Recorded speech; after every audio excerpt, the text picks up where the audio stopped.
So let's take a little look at a few basic things that we can do at the object level. So we can join objects together into one. Again, remember the active object will be the main object, so it's the other selected objects that will be absorbed into this one.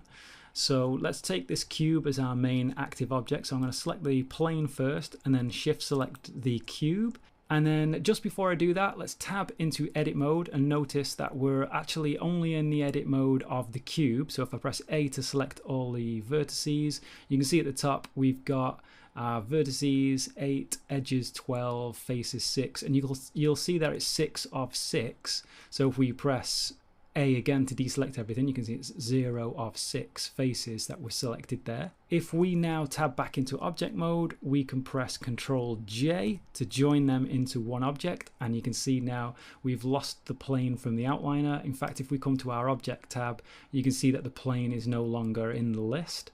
And if we come back over to the mesh data, you can see that the plane is there, but it's got 0 users. There isn't any objects in the scene using that plane mesh.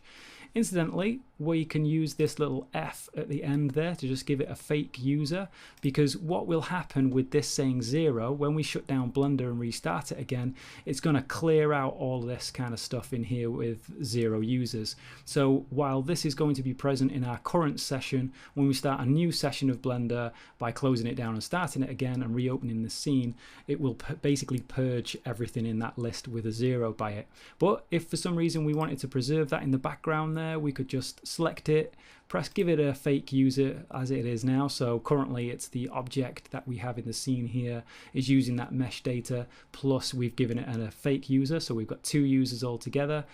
If we switch it back now to the cube, notice the cube's now 0 users. We can pull down on the menu there and we can see that the plane is now safe with its F or fake user, so we won't lose it when we close this session and start a new one in the future. Okay, so let's tab into edit mode and now take a look at the top here. We've increased our vert count, so instead of it just being 6 faces, for example, we've now got our 7 faces, and we've got 7 faces out of 7 faces selected right now, and here we've got 0 faces out of 7 faces selected. So what if we wanted to do basically the reverse of that and separate these back out again? Well, what we could do is highlight everything and press P to separate, and then you can separate by selection or we can separate by loose parts. So let's do that because we have basically 2 separate meshes here really. So let's press P and then separate by loose parts, and now what we've got is we've got 2 objects, this object and this object, as separate objects. They both share the same origin point, by the way. It's just got a .001 at the end of it. And if we take a look at our mesh list now, we've got a cube, we've got the cube.001, and we've still got our plane safe. So if we want to set the origin of this object, this little orange dot here, if we want to shift that to the center of the object, we can use this set origin option here, which shows that the shortcut key is Shift, Control, Alt and C, and then we can maybe move the origin to basically the center of the geometry or the location of the 3D cursor or the center of mass. I'm just going to choose origin to geometry, and you can see that that has shifted to where it was when it was on the plane in the first place. Finally, let's take a look at the object level parenting. So what we can do is we can shift select this cube. So now that the cube is going to be the parent, we can go Control P and then set parent to the object. And now when we move the cube around, the plane sort of comes along with it as its child.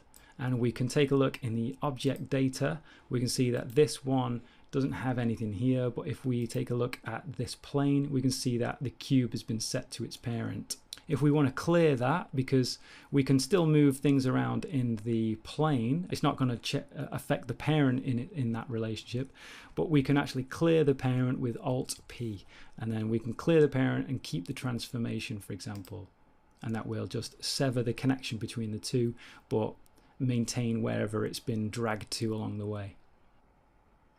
I don't think we need this plane anymore, so I'm going to delete that with the X key, and then with the prompt that comes up, I'm just going to click on the delete there, and then with this cube, I'm going to just shift that back into the center of the world. It's not quite at 0, 0, 0 at the moment. One way of doing that, of course, is just to click on the Y-axis there and then type in 0. or we could use what we were doing before, which is Object and then clear the location, or Alt G. And that's just going to do that for us. So now let's take a good look into things at an edit mesh level. And with this cube selected, I'm just going to press tab to toggle into edit mode. Now just note that this object menu then becomes a mesh menu when we press the tab button. Many of the most useful tools do appear in the tool shelf, and we can basically get a whole list of pretty much all of them within the mesh menu. And there's a few hotkeys which have their own little core little menus to them as well, which I want to be able to point out, and they are here: Control F for faces, Control E for edges, and Control V for vertices. We've already talked about the snapping menu, but that is a very important one with the Shift S.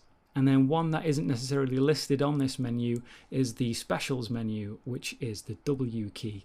You can see we get things like subdivide and remove doubles, which we'll go over in a second. One more thing to think about is the space bar, and that's basically going to allow us to just type in anything that we want into here. In fact, this is one of the most powerful things in Blender, is that the fact is, if you aren't quite sure where you might be able to find a tool, you can just start typing in here, like for example bevel, and if it is available it will be in this list. So this is context sensitive, and as you can see there we have Control B for bevel. So you might find what it is that you're looking for after you've tried typing in several different search terms. So next up we're going to be taking a look at some fundamental modeling actions that we might like to take.